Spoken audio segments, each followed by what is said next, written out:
একটা বাস্তব সত্য ঘটনা আপনাদেরকে শোনাই। আমার বাবা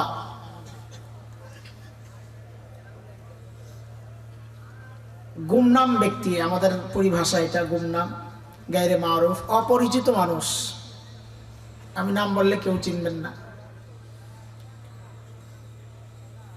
আমি এখন যেই মসজিদের খতিব, সায়েন্স ল্যাবরেটরি, ওই মসজিদে আব্বা 40 বছরের খতিব ছিলেন। আমাদের পারিবারিক খেদমত ওই মসজিদে 60 বছর এবং তৃতীয় প্রজন্ম চলতেছে। এই বছর আমার ছেলে তারাবি পড়ানোর মাধ্যমে আমাদের মসজিদের ওই মেহরাবে 3 প্রজন্ম দাঁড়াইছে, চালাইতেছেন আল্লাহ তাআলা। তো আমার বাবা, নিজের বাবা বলে না, একদম আল্লাহকে হাজির নাজির রেখেই বলতেছি, কোনো খেয়ানত নাই আমার কথায়। আমার বাবা অত্যন্ত বুজুর্গ ছিলেন।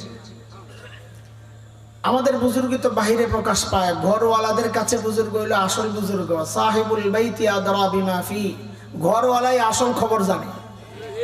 এই জন্য নবী আলাইহিস সালাম বলেছেন, তোমাদের মধ্যে উত্তম সে যে তার বউয়ের কাছে উত্তম। বউয়ের কাছে সব খবর আছে। দুষ্টামি করে বলি আমি যে কোনো পিসাবরে দেখলাম না, আর বউ ওই পিসাবের মুরিদ, চিনি আপনারে, এমনি বলা দরকার হয় না, সারাক্ষণই তো ইসলাহের মধ্যে রাখেন। তো আমরা স্বীকার করতেছি, স্বীকৃতি দিতেছি, আমার বাবা বড় বুজুর্গ মানুষ ছিলেন। তার বুজুর্গের সবচেয়ে বড় উদাহরণ হচ্ছে তিনি যখন মৃত্যুবরণ করেন, তো আমাদের জন্য 1 টাকা তিনি ডিপোজিট রেখে যান নাই। 1 টাকা, মাত্র 1 টাকা রেখে যান নাই। এটা বুজুর্গের বড় নমুনা। কেন? কারণ তিনি 40টা বছর বাংলাদেশের সমস্ত বড় বড় শিল্পপতিদেরকে চালাইছেন। এখন না গুলশান, বনানী, কত এলাকা, একসময় তো ওই ধানমন্ডি ছিল মূল বড় লোকদের থাকার জায়গা। সবাইকে নিয়ে চলেছেন, কিন্তু জীবনে কিচ্ছু করেন নাই। মসজিদ থেকে যা পাইতেন আর নিজের হাতে ঘড়ি ঠিক করতেন, মেকার, ঘড়ি মেকার। এখন তো এগুলো শুনলে অনেকের বেইজ্জতির ব্যাপার মনে হবে। খতম পড়বে ওইটা ইজ্জতের, টিউশনি করবে ঘরে যায় ওইটা ইজ্জতের, হাতের কামাইটা বেইজ্জতির মনে হয় আমাদের কাছে। আব্বা ঘড়ি ঠিক করতেন, ওই টাকা দিয়েই আমরা খাইয়া বড় হয়েছি। কোথাও যেতেন না। 15 টাকা 20 টাকায় ঘড়ি ঠিক করতেন ওই সময়। এখন তো ডিজিটাল ঘড়ি, তখন ওই পার্সের ঘড়ি, ছোট ছোট পার্স, এই ছোট্ট চশমার মতো এরকম লাগায়া সারাদিন বসে বসে ঘড়ি ঠিক করতেন। অনেক বড় আল্লাহওয়ালা ছিলেন। আমি বড় ছেলে, হঠাৎ আব্বার মাথা ব্যথা, পরীক্ষা করায়া দেখলাম যে টিউমার হয়েছে মাথায়, ব্রেন টিউমার। তো ডাক্তাররা জানেন বিষয়টা। টিউমার এটা কখনো কখনো আল্লাহর পক্ষ থেকে বান্দার জন্য একটা নেয়ামত হয়। নেয়ামত বলে কি নেয়ামত?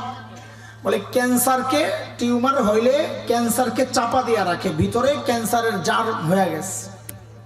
এই জন্য টিউমার অপারেশন করার আগে ডাক্তাররা বায়োপসি করে, টিউমারের নিচের থেকে গোশত আইনা দেখে ক্যান্সারের জার্ম আছে কিনা, থাকলে অপারেশন সহজে করে না, আগে ওই ক্যান্সারের জার্মকে দুর্বল করে তারপর অপারেশন করে। তো ওই ব্রেন টিউমার ছিল। পরীক্ষা করানোর পর দেখা গেছে টিউমারের নিচে ক্যান্সার আছে এবং অনেক ঘালাইয়া গেছে, ছড়াইয়া গেছে। ডাক্তার আমাকে বলেছে যেহেতু ক্যান্সার, পরিণাম অবধারিত, কাউকে বলার দরকার নাই, সবাই পেরেশান হবে। আমিও বলি না, বড় ছেলে, আম্মা আছে, চিকিৎসা করাই কিন্তু কাউকে বলি না। ডাক্তার আমাকে বলেছে খুব যন্ত্রণা হয়, কিন্তু বলতে পারবে না, বুঝবে না, হুশ শেষ হয়ে গেছে। আমি তখন ইসলামবাগ লালবাগ মাদ্রাসায় পড়াই। হঠাৎ মাদ্রাসার নাম্বারে আম্মা ফোন দিছেন বাসা থেকে। তখন তার মোবাইল নাই, মোবাইল ব্যবহার করি না, 2007। আম্মা ফোন দিছেন, তোমার আব্বা খুব কান্নাকাটি করতেছেন আর বলতেছেন হাসান কোথায়, হাসান কোথায়। আমাকে ছাড়া খুব অসহায় মনে করতেন নিজেকে, হাসান কোথায়, হাসান কোথায়। তো আম্মা ফোন দিছেন তাড়াতাড়ি আসো, খুব কান্নাকাটি করতেছেন। আমি দ্রুত মাদ্রাসা থেকে সবক বন্ধ করে চলে আসছি। তো এরপরের কথাটা বলার আগে আমাদের ঘরের অবস্থানটা একটু শোনাই। মসজিদের পাশেই মসজিদের কোয়ার্টার করে দেওয়া হয়েছিল, আমরা ওই কোয়ার্টারে বড় হয়েছি। মসজিদ থেকে মাঝখানে এতটুকু গলির মতো ফাঁকা, 2 বিল্ডিং এর মধ্যে এতটুকু ফাঁকা আছে। কিন্তু দুই বিল্ডিং এর কার্নিশ মিলে মাঝখানে একটা গলির মতো তৈরি হয়েছে, দুই বিল্ডিং এর মাঝখানে। ওইটা বিড়াল টিড়াল ঢুকে, চোর ঢুকে, তো আমরা দুই পাশ থেকে দেয়াল দিয়ে দিছি, মাঝখানে কেউ যেন ঢুকতে না পারে। তো ওই গলিটার পাশের রুমটাতেই আব্বা থাকেন। আমি যাই জিজ্ঞেস করলাম, আব্বা কি সমস্যা? আমি তো বুঝছি ওই ব্যথার যন্ত্রণায় কাঁদতেছে। আব্বা কি সমস্যা? তো আমাকে ধৈরাই চিৎকার করে কান্না শুরু করছে। কি হয়েছে বাবা? তো ওই জানালার দিকে, ওই গলিটার মধ্যে নীরব, ওখানে কেউ আসার কোনো সুযোগ নাই, ওই জানালার দিকে দেখাইয়া বলতেছে, বাবা এই জায়গায় সুন্দর পাগড়িওয়ালা কিছু মানুষ দাঁড়াইয়া আমারে শুধু ডাকে, চলে আসছে। আমি তো জড়াইয়া ধরে কান্না করে, আব্বা এটা তো হাদিসের কথা, মৃত্যুর আগে জান্নাতীদেরকে ফেরেশতারা এসে ভাবে ডাকতে থাকবে, বের হও বের হও, থাকার সময় নাই। কিন্তু রূহের সাথে শরীরের একটা লম্বা সময়ের মহাব্বত তৈরি হয়েছে, একসাথে থাকতে থাকতে রূহ বের হতে চাইবে না। ফেরেশতারা তখন আল্লাহকে জানাবেন, আল্লাহ আপনার মেহমান তো বের হতে চায় না। নবীদের কোন কোন নবীর ক্ষেত্রেও এরকমটা ঘটেছে, যেমন হযরত ইব্রাহিম আলাইহিস সালামের কথা মুহতারাম বলেছেন। কোন কোন নবীর ক্ষেত্রে এরকম হয়েছে, মালাকুল মউত যখন খলিল ইব্রাহিম আলাইহিস সালাতু ওয়াস সালামের রূহ কবজ করতে আসছেন, জান নিতে আসছেন, তো খলিল মালাকুল মউতকে জিজ্ঞেস করতেছেন, ইয়া মালাকাল মউত আরাআইতা খলিলান ইয়াকবিদু রূহা খলিলিহি, আপনি কখনো এমন বন্ধু দেখছেন যে নিজের বন্ধুর জান কবজ করে? তো মালাকুল মউত তো চিন্তায় পড়ে গেছেন যে কথা তো ঠিক, হাদিসের কথা, ফাআরাজা মালাকুল মউত ইলা রাব্বি, মালাকুল মউত আল্লাহর কাছে গেছে, আল্লাহ আপনার খলিল তো এই কথা বলে, কোন বন্ধু কি আরেক বন্ধুর জান নেয়? তো আল্লাহ বলেন, যাও যাও, উল্লাহ আমার বন্ধুকে যায়া বলো, আরাআইতা খলিলান ইয়াকরাহু লিকা খলিলিহি, আপনি এমন বন্ধু দেখছেন যে বন্ধুর সাক্ষাৎকে অপছন্দ করে? খলিল শুনাই তো বুঝছেন আল্লাহ কি বলতে চান, ইয়া মালাকুল মউত ইকবিজ রূহি আস-সাআ, এখনই আমার জান কবজ করো, আমি আর থাকতে চাই না। আল্লাহকে যখন জানাবেন ফেরেশতারা, আল্লাহ আপনার মেহমান তো আসতে চায় না, তো আল্লাহ বলবেন, ঠিক আছে আমার মেহমানকে তার জান্নাতের বাড়িটা একটু দেখায়া দাও। জান্নাতের বাড়ি প্রকাশ পাবে। অনেকের মাথায় ঘুরতে পারে এটা কিভাবে সম্ভব। একটা কথা মাথায় ঢুকান, বিজ্ঞান যত উন্নত হচ্ছে আমার দিন বুঝা তত সহজ হচ্ছে। দুইটা উদাহরণ দিব, একটা এখন, আর যদি সময় পাই মনে থাকে পরে আরেকটা উদাহরণ দিব ইনশাআল্লাহ। এই যে জান্নাতের বাড়ি সামনে, এটা কিভাবে সম্ভব? বলে এখন ল্যাপটপ বের হয়েছে, বহু আগে দেখছি অ্যাড, বাংলাদেশে আসছে কিনা আমি জানি না, ওইটা ওই ল্যাপটপ ওপেন কইরা একটা আলো বের হয়, তো ওখান থেকে হাত দিয়া এরকম টান দিয়া উপরের দিকে যতটুকু নেয় অতটুকু স্ক্রিন তৈরি হয়, অন্ধকারে বসে বসে লেখে, এই শূন্যের মধ্যে লেখাটা ওঠে, অন্ধকারে ভিডিও ছাড়ে, এই শূন্যের মধ্যে ভিডিও চলতেছে। ভাই তোমার মস্তিষ্ক যদি এমন যন্ত্র আবিষ্কার করতে পারে যার মাধ্যমে শূন্যের মধ্যে ভিডিও ছাড়া যায়, তো ওই মস্তিষ্কের খালিক যে মালিক, ওই আল্লাহর পক্ষে জান্নাতের ভিডিও, জান্নাতের চিত্র তোমার সামনে প্রকাশ করা, এটা কি কঠিন কোনো কথা?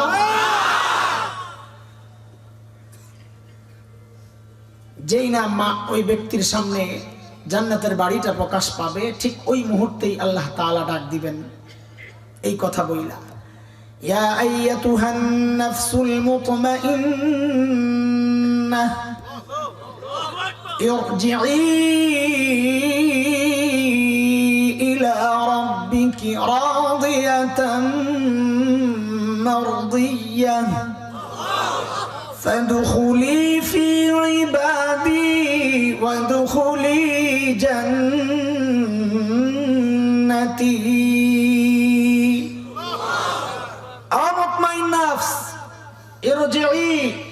ফেরত আসো।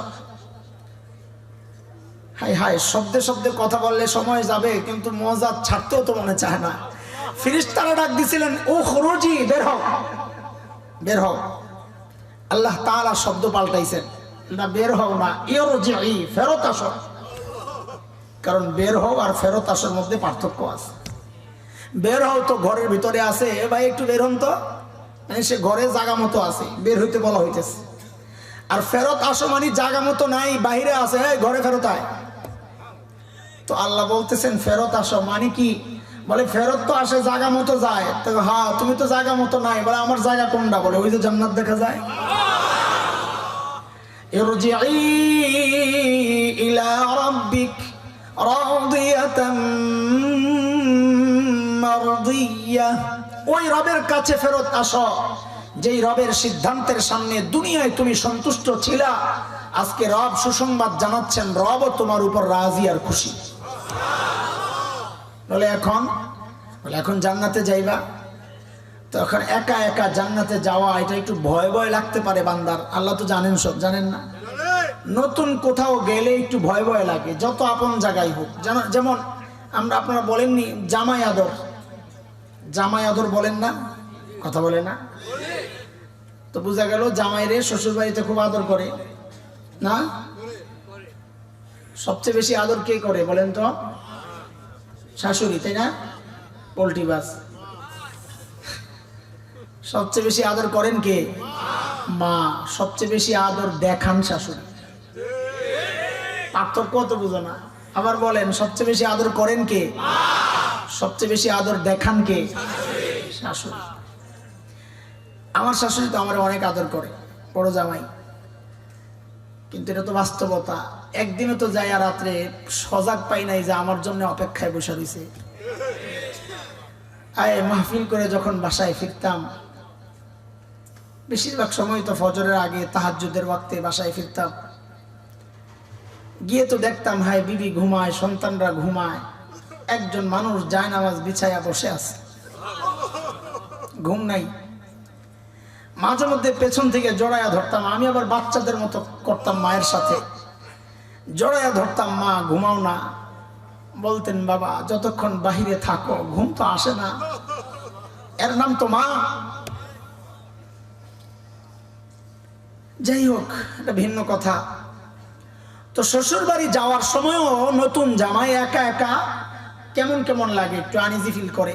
তো আপন ছোট্ট ভাইটাই থাকলে সাথে নিয়ে নেয়, চল একা কেমন লাগে। তো বান্দার দিলে যেন ওই কথাটা না আসে যে জান্নাতে একা একা যাব, কেমন কেমন লাগে। আল্লাহ বলেন তুই ভয় পাইস না, ফাদখুলি ফি ইবাদি, তুমি একা না, আমার আরো স্পেশাল বান্দারা আছে, ওদের দলে দলভুক্ত হও, ওয়াদখুলি জান্নাতি, এরপরে জান্নাতে যাও। দোস্ত মুহতারাম, এই জন্য আমাদের প্রত্যেকের জীবনের চূড়ান্ত টার্গেট ঠিক করেন। জিজ্ঞেস করলে দেখা যাবে অনেকের জীবনের চূড়ান্ত টার্গেট একটা বড় বাড়ি করা, ছেলেকে ডাক্তার ইঞ্জিনিয়ার বানানো, আমেরিকা ইউরোপে পাঠানো, কেউ চেয়ারম্যান হবে, কেউ এমপি হবে, কেউ মন্ত্রী হবে, এটাই তার জীবনের চূড়ান্ত টার্গেট। কিন্তু ঈমানদারের জীবনের চূড়ান্ত টার্গেট হওয়া উচিত যেন আমার মৃত্যু ওই অবস্থায় হয় যে মৃত্যুর সময় মালিক ডাক দিয়া বলেন বান্দারে আমি তোর উপর রাজি। সবার জীবনের চূড়ান্ত টার্গেট এইটাই হওয়া উচিত। দেখেন গত বছর যতদূর মনে পড়ে দোয়া করতাম, আল্লাহ সেজদা অবস্থায় মৃত্যু দিও, আল্লাহ কোরআনে কারীমের তিলাওয়াত করা অবস্থায় মৃত্যু দিও, আল্লাহ তোমার ঘরের তওয়াফ করা অবস্থায় মৃত্যু দিও। এই দোয়া করতাম খালি। আল্লাহ যুদ্ধের ময়দানে, জিহাদের ময়দানে এমন মৃত্যু দিও যে আমার লাশ খুঁজা না পাওয়া যায়, টুকরা টুকরা হইয়া গোটা ময়দানে ছড়াইয়া ছিটাইয়া রয়েছে, এমন মৃত্যু দিও আল্লাহ। এই দোয়া করতাম। হঠাৎ একদিন মাথায় আসছে কিরে কি দোয়া করি, দোয়া ঠিক আছে কিনা। কারণ মাথায় আসছে এই জন্যে যে নবী আলাইহিস সালাতু ওয়াস সালামের মৃত্যু আমি যেই কয়টা দোয়া করি এক অবস্থায় হয় নাই, না তিলাওয়াত অবস্থায়, না তওয়াফ অবস্থায়, না সিজদা অবস্থায়। আম্মা জান আয়েশা রাদিয়াল্লাহু আনহার কোলে মাথা রেখা তারপর দুনিয়া থেকে বিদায় নিছেন। তো আমি কি দোয়া করতেছি? তো বুঝলাম যে না, দোয়া এটা না, দোয়া পাল্টাইতে হবে। কি দোয়া করতে হবে? আল্লাহ এমন মৃত্যু দিও যে তুমি আমার উপর রাজি থাকো। কেন? কারণ সেজদা অবস্থায় মৃত্যুবরণ করলাম কিন্তু আমার মালিক রাজি না, ওই সেজদার কোনো দাম নাই। তওয়াফ আর তিলাওয়াত অবস্থায় মৃত্যুবরণ করলাম, আমার মালিক রাজি না, ওই তওয়াফ আর তিলাওয়াতের কোনো দাম নাই। রাস্তায় হাঁটতে হাঁটতে মারা গেছি, খাইতে খাইতে মারা গেছি, ঘুমাইতে ঘুমাইতে মারা গেছি, কিন্তু আমার মালিক রাজি, তো আমার জন্য জান্নাত রেডি। আমরা চাই কি চাই না এই মৃত্যু? সবাই চাই, এমন মৃত্যু সবাই চাই। আলহামদুলিল্লাহ। আমি চাইলেই হবে না, উপর থেকেও চাওয়া লাগবে। এক পাগল রাস্তায় হাঁটে আর লাফায়, হাসি খুশি, কি যে আনন্দ তার। কিরে তো লাফাস কেন তুই? বলে ভালো একটা খুশ খবর আছে। কি খবর? খুশ খবরই। বলে খবর হলো রাজার মেয়ের সাথে আমার বিয়া। রাজার মেয়ের সাথে বিয়া। পাগল, কি বলে না বলে? হ্যাঁ, দোয়া কর, কথা অর্ধেক আগায় গেছে, বাকি অর্ধেক আটকায় রয়েছে, ওটা হয়ে গেলে বাস কাম শেষ। বলে কথা অর্ধেক আগাইছিস, কি এটা? অর্ধেক হলো আমি রাজি। কি? তো দুইজন রাজি হইলে তো কাম শেষ। তা আমি রাজি, কাম অর্ধেক হয়ে গেছে, এখন রাজা রাজি হবো, বিয়ে হয়ে যাব। এই খুশি রাস্তায় ঘুরতেছে। আমাদের হালত ওই পাগলের মতো। আমরাও সবাই রাজি যে জান্নাতে যাব। আরে আমি রাজি থাকলে হবে, উপর থেকে রাজি হওয়া লাগবে না? ওইটাই তো আসল রাজি। আল্লাহ যেন রাজি থাকেন, আমাদের কিছু করা লাগবে। দেখেন, একদম লাইনের কথা, 1 নাম্বার কথা একদম মনে রাখার জন্য আমি এইভাবে আপনাদেরকে ভাগ করে দিই, যেন কথাটা মনে রাখা যায়, কেন আমল করা সহজ হবে ইনশাআল্লাহ। 1 নাম্বার 4টা পয়েন্ট বানাই, 4টা ভাগ করি বয়ানটাকে, তো সহজ হবে আপনাদের বুঝতে। 1 নাম্বার কথা হচ্ছে, আমাদের সকলের জীবনের চূড়ান্ত টার্গেট এইটাই হওয়া উচিত যে আমার মৃত্যুর সময় মালিক ডাক দিয়া বলেন, বান্দা আমি তোমার উপর রাজি। এটা আমাদের সকলের জীবনের টার্গেট, এটা 1 নাম্বার কথা। 2 নাম্বার কথা হচ্ছে, এটা কিভাবে সম্ভব? মালিক যেন বলে এটা কিভাবে সম্ভব। 2 নাম্বার কথা, যে মালিককে রাজি রাখা লাগবে। 2টা কাজ, একটা হচ্ছে মালিককে রাজি করতে হবে, আরেকটা হচ্ছে খালি করলে হবে না, রাজি রাখতে হবে। বলেন, 1 নাম্বার মালিককে রাজি করতে হবে, 2 নাম্বার মালিককে রাজি রাখতে হবে। নদীর মধ্যে বিশাল এক মাছ ধরছেন, কিন্তু ধইরা রাখতে পারেন নাই, এটার কোনো দাম আছে? আল্লাহকে রাজি আপনি করছেন আমলের মাধ্যমে, কিন্তু রাখতে পারেন নাই, ছুটে গেছে, এই আমলের তো কোনো দাম নাই। এই জন্য মালিককে রাজি করতে হবে। 2 নাম্বার মালিককে রাজি। সময় যেহেতু আমাদের সীমাবদ্ধ, এই জন্য রাজি কেমনে করব, আপাতত এই অংশটারও রাখলাম যেন আরো সহজ হয় আপনাদের জন্য। আর রয়ে গেল একটু, সেটা হলো মালিককে রাজি রাখতে হবে। বলেন, আমাদের 2 নাম্বার পয়েন্টের কথা কি? মালিককে রাজি রাখতে হবে। হ্যাঁ, আমাদের পড়াশোনাইতে হবে। ওই যে আমার ভাই সাইদ কাদির ভাই বলছেন যে আমরা তো আসলে দরসের লোক, পড়াই না লোক। আপনাদের স্টেজও আছে 2-3 জন ছাত্র পড়ছে আমার কাছে, ওইটাই আমার মূল কাজ। তো এই জন্য বয়ানও ওইরকমই হয়, একদম পড়ানোর মতো করে, যেন মুখস্থ করে বাড়ি যাওয়া যায়। এখান থেকে কিছু নিয়ে যাওয়া লাগবে, একদম পোটলা বাইন্দা তারপরে বাড়ি যাবো ইনশাআল্লাহ তাআলা। 2 নাম্বার পয়েন্টের কথা হচ্ছে মালিককে রাজি আর বলেন রাখতে হবে। বলে মালিককে রাজি কেমনে রাখে? মালিককে রাজি রাখতে হয় গুনাহ ছেড়ে দিয়া। 3 নাম্বার কথা, মালিককে রাজি কেমনে রাখবো? গুনাহ ছেড়ে দিয়ে। বলেন কি করে? গুনাহ ছেড়ে দিয়া মালিককে রাজি রাখতে হবে। গুনাহ করলে মালিক রাজি হয় না, অসন্তুষ্ট হয়ে যান। যদি চান আমি আল্লাহ ওয়ালা হব আর মৃত্যুর সময় মালিকের সন্তুষ্টির সুসংবাদ শুনবো, তো আমার কাজ একটাই। হাদিসে আসছে, সাহাবী যায় ওই কথাই জিজ্ঞেস করছেন নবীকে, বড় আল্লাহ ওয়ালা হতে চায়, আবেদ হতে চায়। তো নবী ওই ছোট্ট কথাই বলছেন, আমি যেটা বলছি, ইত্তাকিল মাহারিম তাকুন আবুদান নাস। হারাম ছেড়ে দাও, গুনাহ ছেড়ে দাও, জগতের সবচেয়ে বড় আবেদ তুমিই তো হয়ে যাবে। দেখেন, আল্লাহ ওয়ালাদের সাথে আমাদের মূল পার্থক্য এই জায়গায়। আল্লাহ ওয়ালারা আমাদের চেয়ে আমল অনেক বেশি করেন, ব্যাপারটা এমন না। আল্লাহ ওয়ালারা অনেকে, বিশেষ করে হজে গেলে পাবলিক খালি হুজুর দিদি কিছু করে টরে না, উমরা টমরা করে না, তওয়াফ যায় না, খালি ঘুরিয়া থাকে। আমি তো দেখি এগুলা খালি হুজুরকে দোষ খোঁজার জন্য তো পাবলিক আছে, যে হুজুর দি খালি রুমের মধ্যে ঘুমা থাকে, তওয়াফও করে না, উমরাও করে না, প্রত্যেকদিন হেরাত তো প্রত্যেকদিন সকালে একটা বিকালে একটা কাগজে হিসাব করে, কয়টা করছেন ভাই? এটা আমার 14টা হয়েছে, 40টা শেষ করবো ইনশাআল্লাহ। কি যে বাপরে বাপ এসকো, আবার বিকালবেলা মার্কেটে যায় ঘুরে। আল্লাহ ওয়ালাদের সাথে আমাদের পার্থক্য এই জায়গায় যে আল্লাহ ওয়ালারা আমল কম করলে ওটা থাকে। যেমন ছোট্ট একটা বালতি, নিচে দিয়া তলা নাই, বালতির ফুল স্পিডে আপনি ট্যাপ ছেড়ে দিছেন, পানি পড়তেছে ফুল স্পিডে। বলেন তো ওই বালতি ভরতে কয়দিন লাগবে? জীবনেও ভরবে? কারণ তলা নাই তো। বিশাল বড় বালতি, পানি পরে টিপ টিপ 1 ফোঁটা 2 ফোঁটা করে, এই বালতি কোনোদিন ভরবে কি ভরবে না? কেন? যা পরে থেকে যাচ্ছে। আল্লাহ ওয়ালাদের হালত এইরকম। আমি আপনি আমল তো অনেক করি, কিন্তু তলা ফুটা আমল চলে যায়। আল্লাহ ওয়ালারা আমল যাই করেন তলা ঠিক আছে, আমল থেকে যায়। বলে আমাদেরটা ফুটা কেন? বলে ফুটা হয় গুনাহ দিয়া দিয়া। আচ্ছা, এই জন্য আমাদেরকে গুনাহ ছাড়তে হবে ইনশাআল্লাহ, ঠিক আছে না? 2 নাম্বার পয়েন্ট, মালিককে রাজি রাখবো। 3 নাম্বার কথা হলো রাজি কেমনে রাখবো? গুনাহ ছেড়া দিয়া। কেমনে?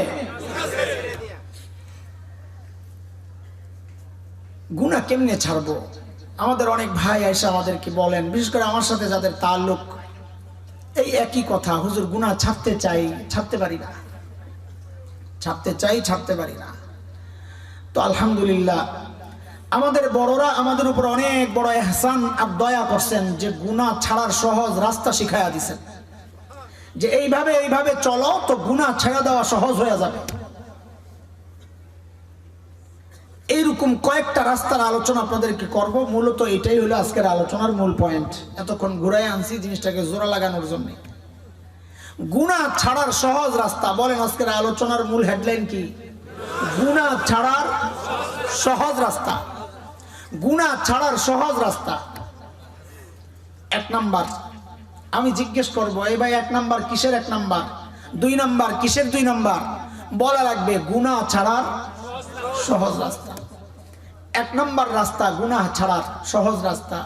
এই কথাটাকে গিট্টু লাগান, রেখে দেন, আসবো পরে পোটলা খুলবো, মনে রেখেন যে একটা গিট্টু দিছি, গুনাহ ছাড়ার প্রথম রাস্তা। এই কথা বইলা গিট্টু মারছে। চলেন আরেক জায়গায় যাই। আল্লাহ সুবহানাহু ওয়া তাআলা আমাদের সবাইকে তার রহমতের ছাতা দিয়ে ঢেকে রাখছেন। কেন? যেন বিপদে না পড়ি, বিপদ না আসে। দুনিয়ার ছাতা দিয়া রোদ আটকায়, বৃষ্টি আটকায়, আল্লাহর রহমতের ছাতা দিয়া বিপদ আটকায়। কোরআনের কথা আমি চেষ্টা করবো ইনশাআল্লাহ আমার প্রত্যেকটা কথাকে কোরআনের আয়াত দিয়া সাজাইতে, হাদিস দিয়া সাজাইতে চেষ্টা করবো ইনশাআল্লাহ। কারণ কোরআনের আল্লাহর কথা বেশি ওজন না আমার কথা বেশি ওজন? হাদিসের কথার ওজন বেশি না আমার কথার ওজন বেশি? তো ওজনওয়ালা কথা থাকতে এই হালকা কথা দিয়ে আমি কেন বয়ান সাজাবো? এটা সহজ কথা না। এই জন্য চেষ্টা করব কোরআন দিয়ে বয়ান সাজাইতে। এটা আমরা যারা আছি নবীন, অনেক ওয়াইজ আছেন এখানে, সবাইকে বলে এটা আল্লাহর কথা। ফাযাক্কির বিল কোরআন মান ইয়াখাফু ওয়াঈদ। আল্লাহর ওয়াঈদের ভয় যাদের আছে তাদেরকে নসিহত করতে বলছেন আল্লাহ তাআলা কোরআন দিয়া, কিসসা দিয়া না। হ্যাঁ, কোরআনের কিসসা যদি হয় তো সমস্যা নাই। আল্লাহ তাআলা তার সমস্ত বান্দাদেরকে রহমতের ছাতা দিয়া ঢেকে রাখছেন। কি দিয়া? কোরআনের কথা। লাহু মুআক্কিবাতুন মিন বাইনি ইয়াদাইহি ওয়া মিন খালফিহি ইয়াহফাযুনাহু মিন আমরিল্লাহ ইন্নাল্লাহা লা ইউগায়্যিরু মা বিকওমিন হাত্তা ইউগায়্যিরু মা বিআনফুসিহিম। আল্লাহ বলেন চারদিক থেকে আমি হেফাজত করছি। কয় তাইলে বিপদ আসে কেন? কই যে ছাতা ফুটা হয়ে গেছে। ছাতা ফুটা হইলে রোদ ঢুকবে না, বৃষ্টি পড়বে না। আল্লাহ বলে রহমতের ছাতা ফুটা হয়ে গেছে, ওই ফুটা দিয়া বিপদ ঢুকে। বলে সর্বনাশ, আল্লাহর রহমতের ছাতা আবার কে ফুটা করলো? তো আল্লাহ বলেন ইন্নাল্লাহা লা ইউগায়্যিরু মা বিকওমিন হাত্তা ইউগায়্যিরু মা বিআনফুসিহিম। উলামায়ে কেরাম তরজমা করবেন একটা সাধারণদেরকে বোঝানোর জন্য। আমি তরজমা করতেছি যে ওই রহমতের ছাতা বান্দা তুমি ফুটা করো, তুমি করলে আমি করব কি? ফুটা তো করছো তুমি। এই জন্য আমরা বলি বোঝানোর জন্যে, ওই ফুটা দিয়া যে বিপদ ঢুকে, বলে বিপদটা কত বড় রে? বলে ফুটাটা যত বড়। বলে ফুটা কত বড়? বলে গুনাহ যত বড়। হিসাব সোজা না? ফুটা যত বড় বিপদ তত বড়। বলে ফুটা কত বড়? বলে গুনাহ যত বড়। কারণ ফুটা তো হয়েছে গুনাহ দিয়া। লাগান এই কথারে আবারও গিট্টু, 2 নাম্বার গিট্টু প্যাকেট। চলেন আরেক জায়গায় যাই। এই যে আজকে এই জায়গায় মাহফিল 3 দিন হইতো, এখন 1 দিন হইতেছে। কারণ কি? করোনা কি? যেই ভয় পায় মানুষ, সুবহানাল্লাহ। আমার এলাকায় তো আরো বেশি। পয়সা যত বেশি, এখন মৃত্যুর ভয়ও বেশি। বহুত কষ্ট করে কামাইছি, খাইয়া যাওয়া লাগবো না। মাস্ক লাগায় 2টা 3টা করে, সব ব্র্যান্ডের মাস্কই লাগায়। কোনটা কাম করে কোন তো যায় না। মানে করোনার কোনো বাতাস ভিতরে ঢুকতে দিবে না। হাতের মধ্যে গ্লাভস, মাথায় টুপি। সারা জিন্দগি যারে বুঝাইলাম বিবিরে পর্দা করতে বললো না, আর এখন দেখি নিজেই বোরকা পরে, তাও প্লাস্টিকের, কাপড়ের না, কিসের? এত ভয়। তো এখন তো আমেরিকা, রাশিয়া, চীন, ভারত ভ্যাকসিন বের করছে, ভ্যাকসিন দিলে আর করোনায় ঝামেলা হবে না, কিন্তু মার্কেটিং করতে পারতেছে না। কেন? চিকিৎসা বিজ্ঞানীদেরকে আল্লাহ কান ধরে খালি ঘুরাইতেছে, ভ্যাকসিন বানাবি না। করোনা এই পর্যন্ত 300 বারের উপরে তার চেহারা পাল্টাইছে। মানে কি? মানে হচ্ছে, ধরেন কথার কথা, এক ব্যক্তি তার বৃদ্ধা মাকে দেখাইছে এক দর্জিকে যে আমার মারে একটা জামা বানাইয়া দে। তো দর্জি এইসব মেক্সির মাপ নিছে, বুড়া মানুষ আর কি পরবে, একটা মেক্সির মাপ নিয়া মেক্সি বানাই না পরাইতে এসে দেখে, হায় আল্লাহ, এটা তো জুয়ান বেটি না, বুড়া বেটি না, এটা তো জুয়ান পোলা দাঁড়ায় রয়েছে, যুবক। দেখে গেলাম বেটি এখন যুবক, আচ্ছা ঠিক আছে, ভুল বুঝছি। আবার যুবকের একটা শার্টের মাপ নিছে, নিয়া বানাইয়া টানাই না পরাইতে গেছে, যায় দেখে, হায় আল্লাহ, এটা তো পিচ্চি মেয়ে একটা। ঘটনা কি? আবার পিচ্চি মেয়ের ফরকের মাপ নিছে, নিয়া বানাইয়া পরাইতে গেছে, আইসা দেখে এটা যুবতী মেয়ে একটা দাঁড়ায় রয়েছে। ঠিক করোনা ডাক্তাররা বিশেষজ্ঞদেরকে নিয়ে এইভাবে করতেছে খেলা, যে যেই না ভ্যাকসিন বানায় একটা সিমটম দেখা, ভ্যাকসিন যেই না প্রয়োগ করতে যায় জায়গায় যায় দেখে যে করোনা এখন জাগাত নাই, চেহারা পাল্টাইছে, এখন আবার নতুন করে ভ্যাকসিন বানাইতে হবে। কারবার দেখছে? হ্যাঁ, আল্লাহ তাআলার পক্ষ থেকেও আমাদের জন্য ভ্যাকসিন আছে, কিন্তু বড় আজীব ভ্যাকসিন, যে কিয়ামত পর্যন্ত যত আযাব আর গজব আসবে, আল্লাহ বলেন চেহারা যতই পাল্টাক আমার ভ্যাকসিন পাল্টাইতে হবে না, লাগায়া দিবা সাথে সাথে অ্যাকশন ইনশাআল্লাহ। এরা দোস্ত জিজ্ঞেস করতে চাই, ভ্যাকসিন কোনটা লাগাবেন? আরশেরটা না ভারতেরটা? আল্লাহ আরশের ভ্যাকসিন কি বলে কোরআনে খুঁজে দেখো, আরশের ভ্যাকসিন কি? আল্লাহ তাআলা বলেন, وَمَا كَانَ اللَّهُ لِيُعَذِّبَهُمْ وَأَنْتَ فِيهِمْ وَمَا كَانَ اللَّهُ مُعَذِّبَهُمْ وَهُمْ يَسْتَغْفِرُونَ।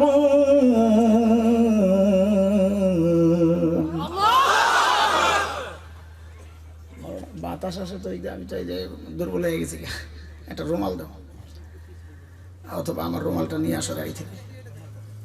ওই যে মাহমুদেরটা, তো ওই যে মাহমুদেরটা, এটা তো অটো এয়ার কন্ডিশন। আপনারা তো চিল্লান না, আপনাদের সমস্যা, লাইগা বসছেন তাও সমস্যা নাই, আমার তো ঠান্ডায় কাবু করে ফেলাইছে, আমি টান দিতে পারি না। কান লাগবো না? না ঠিক আছে, তুমি তো একেবারে কম্বল টম্বল গাওয়াদের মতো বসো। ভ্যাকসিন কয়টা? দুইটা। বলেন কয়টা? 1 নম্বর ভ্যাকসিন মালিক বলেন, ওমা কানাল্লাহু লিউআযিবাহুম ওয়া আনতা ফীহিম। নবী আমার, দুনিয়ার মানুষ আপনাকে সম্মান আর ইজ্জত না দিলে কি হবে? আমি আপনার ইজ্জত দেই, আমি আপনাকে মহব্বত করি। আপনি যতদিন দুনিয়ায় থাকবেন আমি আপনার উম্মতকে আযাব দেব না। আমার নবীর যে আল্লাহ কত মহব্বত করছেন, তুমি বদনাম করে করবা কি? নামই তো রাখছেন একটা বড় আজীব নাম, মুহাম্মদ সাল্লাল্লাহু আলাইহি ওয়াসাল্লাম। বড় আজীব নাম, মানে অধিক প্রশংসিত। মুহাম্মদ মানে কি? অধিক প্রশংসিত। আরবের কাফেররা, বুখারীর রিওয়ায়াত, আরবের কাফেররা বাজারে, হাটে ঘাটে, মাঠে রাস্তায় ঘুরে ঘুরে বলে যে মুহাম্মদ একটা পাগল, খারাপ লোক, তার কাছে যাওয়া যাবে না। তো মানুষ বলে এটা কেমন কথা, যিনি অধিক প্রশংসিত তিনি আবার খারাপ হয় কেমনে? না, চা খাই না। যিনি অধিক প্রশংসিত তিনি খারাপ হয় কেমনে? তো সিদ্ধান্ত নিছে যে নামটা পাল্টাও। নাম পাল্টায় কি রাখছে মুজাম্মাম। কি মুজাম্মাম? মানে অধিক নিন্দিত। তো বাজারে যাইয়া বলতেছে, এই একজন আছে মুজাম্মাম, খুব খারাপ মানুষ, তার কাছে যাইবা না। এখন পাবলিক জিজ্ঞাসা মুজাম্মাম কে? লাগছে নি বেজার? আবার জায়গাতে এসে আল্লাহ এমন নাম রাখছে যে তুমি সারাদিন বদনাম করবা, বদনাম করার পর জিজ্ঞেস করবে কার বদনাম করলা?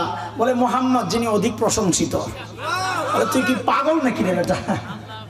লাগবে না, ঠিক আছে, পাউটাও লাগবে না, বাতাস উপরে দিয়ে আসে। জাযাকুমুল্লাহ, ঠিক আছে, বাস এত অস্থির হওয়ার দরকার নাই, স্বাভাবিক। অথচ আল্লাহর দুশ্মন, নবীর দুশ্মনদের আল্লাহ আগের থেকেই যেন নাম ঠিক করে রাখছেন। ওই যে ফ্রান্সের খবিসটা নাম কি? ম্যাক্রন। ম্যাক্রন আরবি দিয়া লেখলে ওই নুনটার মাথাটারে খেলে একটু ওই নোকতাটারে মাথার ফাঁকটা বন্ধ করলে এটা হা হয়ে যাইব। তো আমি হঠাৎ করে একদম ব্যাক করে গেছি লেখা নিজেই লেখছি ম্যাক্রন দিয়ে হয়ে গেছে মাকরু। লেখছি ম্যাক্রন হয়ে গেছে মাকরুমানি অপছন্দনীয়। এবার সারাদিন তার বসে বসে প্রশংসা আপনি করেন, কোনো সমস্যা নাই। বলে কার প্রশংসা করলেন? বলে মাকরু সাহেবের। আয় মালিক, আল্লাহ কি নাম রাখছেন, সুবহানাল্লাহ। আল্লাহ বলেন ওয়া কানাল্লাহু লিউআযিবাহুম ওয়া আনতা ফীহিম।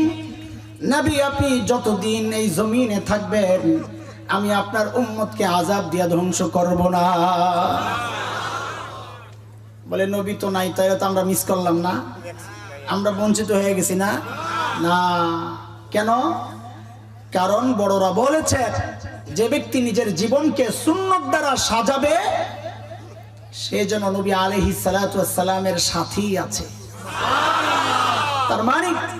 তার মানে হচ্ছে কেউ সুন্নতের জিন্দেগি বানাইলে আল্লাহ তাকে আযাব দিয়া ধ্বংস করবেন না।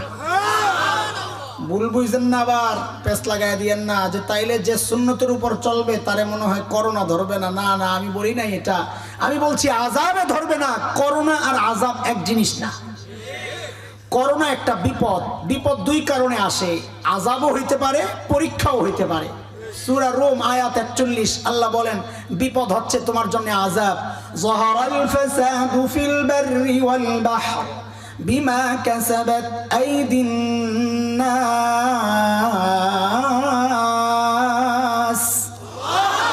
আযাব সূরা বাকারায় আল্লাহ বলেন ওয়ালানাবলুওয়ান্নাকুম বিশাইইম মিনাল খাউফি ওয়াল জুউ' ونقص من الأموال والأنفس والثمرات وبشر الصابرين।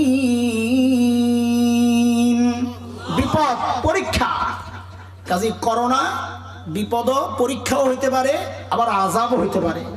বলে কেমনে বুঝবো? তা আব্দুল কাদের জিলানী রহমতুল্লাহ আলাইহি বলেছেন যে বিপদে পড়ার পর তোমার অবস্থাটা কি দেখো। যদি বলে ইন্না লিল্লাহি ওয়া ইন্না ইলাইহি রাজিউন, আসছে আল্লাহ ঠিকই, ঠেক দেওয়ার ক্ষমতা আমার নাই। করোনা আমার চেয়ে শক্তিশালী না দুর্বল, আমি শক্তিশালী, ঠেক দেব ব্যবস্থা আছে, যথেষ্ট পরিমাণ নিরাপত্তার ব্যবস্থা আছে।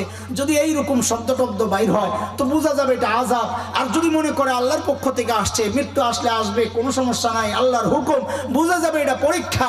যদি মনে করে মাহফিল হইলে করোনা ছড়ায়, মসজিদ খুললে করোনা ছড়ায়, সিনেমা হল খোলা যাবে, বাজার খোলা যাবে, গার্মেন্টস খোলা যাবে, ওগুলারে যদি ধরে বুঝতে হবে এটা পরীক্ষা না, এটা আযাব। ইমানদার কেউ করোনায় ধরতে পারে। আমার এক ভাই এই বক্তব্য দিয়া বড় বিপদে পড়ছেন যে নামাজিরে করোনায় ধরবে না, তাইলে কোরআন মিথ্যা, বুঝে নাই বেচারা। না, এটা ভুল। নামাজি কেউ করোনায় ধরতে পারে, তবে এটা আযাব হিসাবে না, পরীক্ষা হিসাবে। এক নাম্বার ভ্যাকসিন, সুন্নতের জীবন বানাও। আল্লাহর ওয়াদা আমি আযাব দিব না, নবী থাকলে আযাব দিব না। কয়টা ভ্যাকসিনের কথা বলেছি? 2 নাম্বার ভ্যাকসিন, আল্লাহ বলতেছেন ওয়ামা কানাল্লাহু মুআযিবাহুম ওয়া হুম ইস্তাগফিরুন। আল্লাহ বলেন বান্দারে যতদিন তুমি ইস্তিগফার পড়বা আমি আল্লাহ তোমারে আযাব দিব না। ইস্তিগফার বড় আজীব এক জিনিস, আজীব। কত জিনিসের কত সমস্যার যে সমাধান ইস্তিগফার। নবী বলেছেন ইস্তিগফারকে লাজিম বানাও, বেশি বেশি ইস্তিগফার পড়ো, সব সমস্যার সমাধান আল্লাহ করে দিবেন ইনশাআল্লাহ। হযরত হাসান বসরি রাহমাতুল্লাহ আলাইহির কাছে এক লোক আসছে, এসে বলে হুজুর এলাকায় বৃষ্টি হয় না, একটু দোয়া করে দেন না। তা হাসান বসরি রাহমাতুল্লাহ আলাইহি বলেন যাও যাও বেশি বেশি ইস্তিগফার পড়ো, বৃষ্টি আসবে। চলে গেছে, বলো না?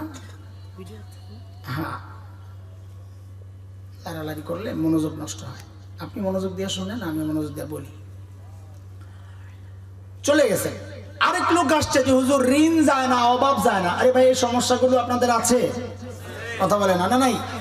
তো থাকলে সমাধানও শুনে নেন, একই সমাধান একটাই। হাসান বসরির কাছে আসছে যে হুজুর ঋণ যায় না, অভাব যায় না। তো বলে যাও যাও বেশি বেশি ইস্তেগফার করো। আরেক লোক আসছে, হুজুর পোলাবেন তো কথা শুনে না, অথবা বাচ্চা কাচ্চা হয় না। বলে যাও যাও যাই ইস্তেগফার করো। আরেক লোক আসছে, হুজুর বাড়িঘর নাই, বাড়ি করতে চাই পারি না। বলে যাও যাও যাই ইস্তেগফার করো।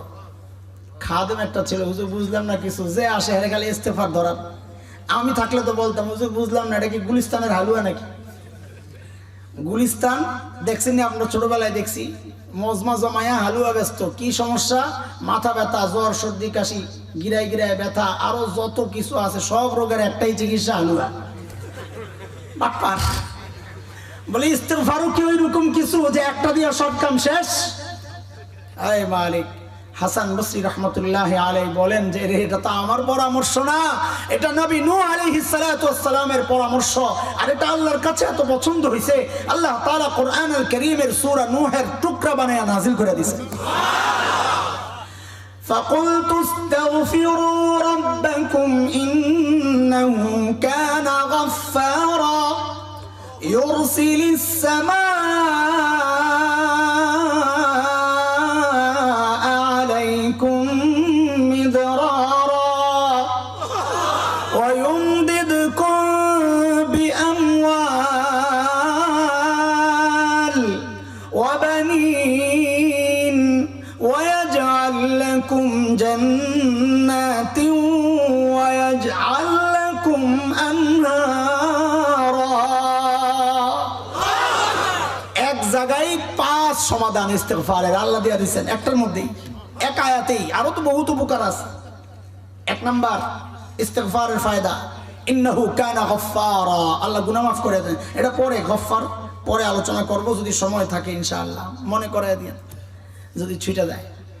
2 নাম্বার ইউরসিলিস সামাআ আলাইকুম মিদরারা, সূরা নূহে আসছে। ইস্তেগফার পড়ো, বৃষ্টি যত দরকার আল্লাহ পাঠিয়ে দিবেন। ঋণ যায় না, অভাব যায় না, বলে ইস্তেগফার পড়ো, ইউমদিদকুম বিআমওয়াল, আল্লাহ মালে বরকত দিয়ে দিবেন।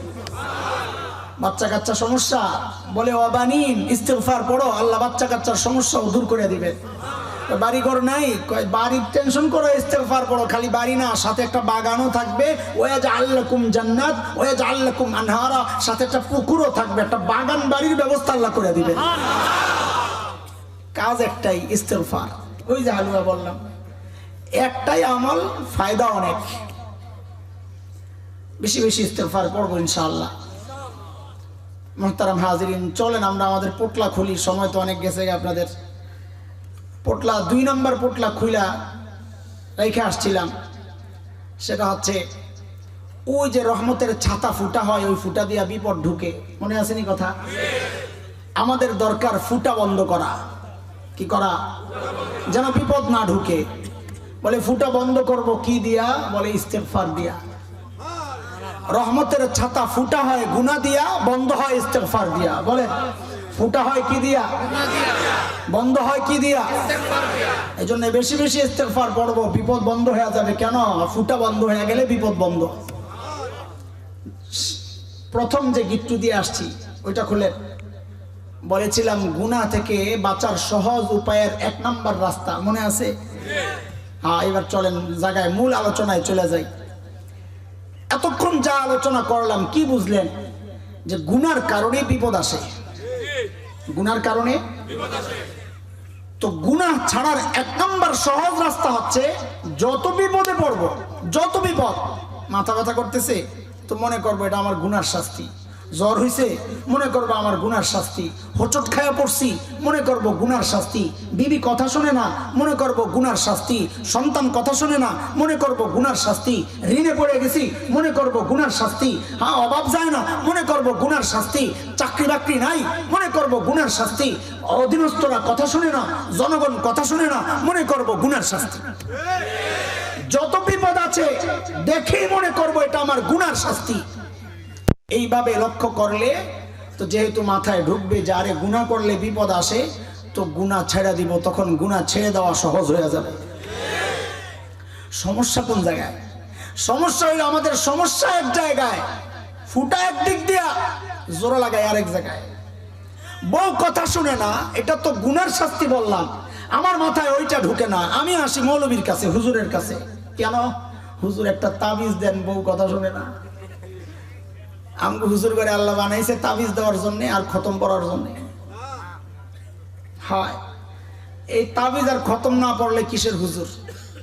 মিছিল আর ওই জনসভা এগুলোতে গেলে তো পাবলিকের মাথা হুজুর আবার এই কি কাম?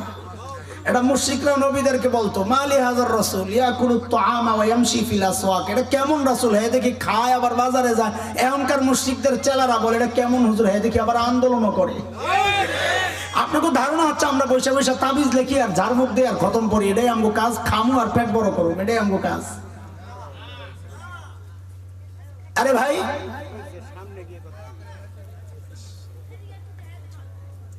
তাবিজ দিয়া যদি দিল জোড়া লাগতো তত কাম হয়েছিল। প্রত্যেকটা খেয়াল করেন, বয়ান খেয়াল করেন, আসলে বুঝবেন না, মজাও পাইবেন না। আমার তো আর ওইরকম গলা নাই যে টাইনা টুইনা আপনার করে গুছায়া গুছায়া রাখুন। আমি দুর্বল এই জায়গায়। প্রত্যেকটা জিনিসকে জোড়া লাগানোর জন্য তৃতীয় একটা বস্তু আছে এবং সেটা নির্ধারিত। কাপড়ে কাপড়ে জোড়া লাগাইছি কি দিয়া? সুতা দিয়া। এই জায়গায় তার কাটা মারলে কাজ হবে না, তৃতীয়টা নির্ধারিত। কাঠে কাঠে জোড়া লাগাইছি তার কাটা দিয়ে, এই জায়গায় সুতায় কাজ হবে না। ইটে ইটে জোড়া লাগাইছি সিমেন্ট বালু দিয়া, এই জায়গায় সুতা আর তার কাটায় কাজ হবে না। কথা ঠিক আছে? দিলে দিলে জোড়া, এটা তাবিজ দিয়া কাজ হবে না, এটার জন্য নির্দিষ্ট বিষয় আছে, ওইটা ছাড়া জোড়া লাগবে না। বলে এটা কি? বলে আল্লাহকে জিজ্ঞেস করো যে আল্লাহ দিল বানাইছেন।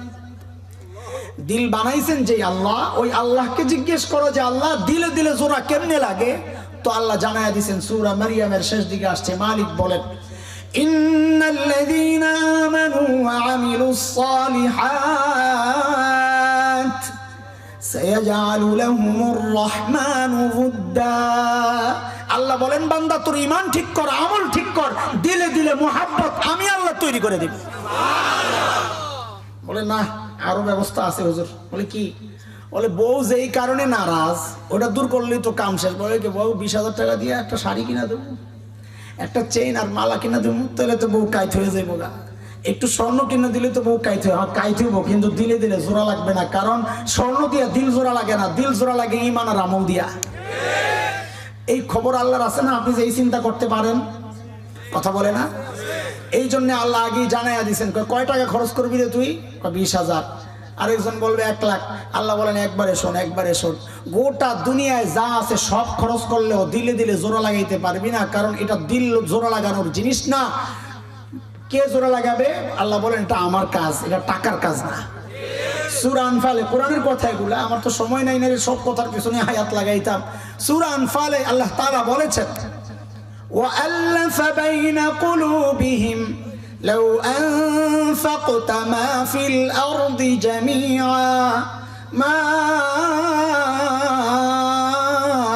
أَلَّفْتَ بَيْنَ قُلُوبِهِمْ وَلَكِنَّ اللَّهَ أَلَّفَ بَيْنَهُمْ إِنَّهُ عَزِيزٌ حَكِيمٌ।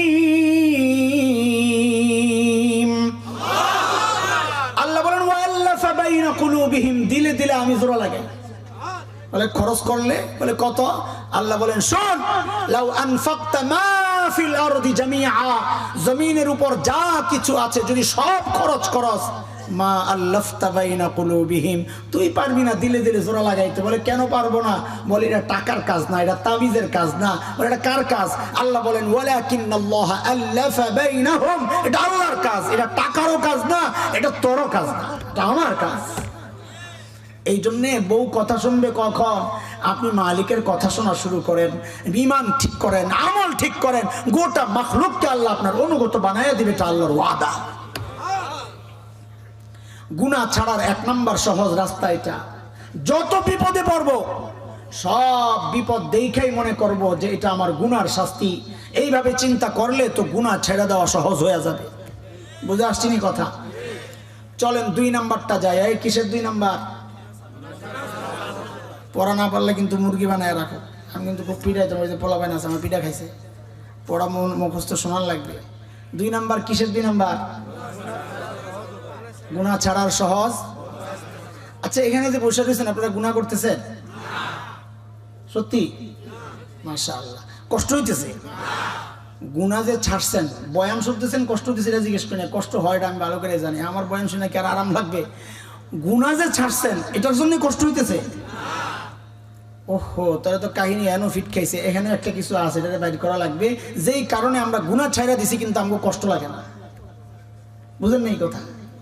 এখানেও একটা কারণ ঘুরতেছে, এই কারণটাকে খুঁজে বাই করতে হবে। কেন আমরা সবাই গুনাহ ছেড়ে দিছি, কই আমাদের তো কষ্ট হয় না? কই বুঝা গেল এই জায়গায় একটা কারণ আছে, নাইলে গুনাহ ছাড়লাম কষ্ট হয় না কি জন্যে? তো কারণ খোঁজেন, খুঁজতে খুঁজতে পাইছি। কহা পাইছি কি? কই যে নেককাররা দিনদাররা একসাথে বসে রইছি, এই জন্য গুনাহ ছেড়ে দেওয়া সহজ হয়ে গেছে। এটাই আমাদের বড়রা বলেন যে গুনাহ ছাড়ার আরেকটা সহজ রাস্তা হচ্ছে আল্লাহ ওয়ালাদের সঙ্গী হও, নেককারদের সঙ্গী হও, একজন আল্লাহ ওয়ালার সুহবতে যাও, একজন বুজুর্গের হাতে বাইআত হও, মুরিদ হও। এটা বললে তো সমস্যা।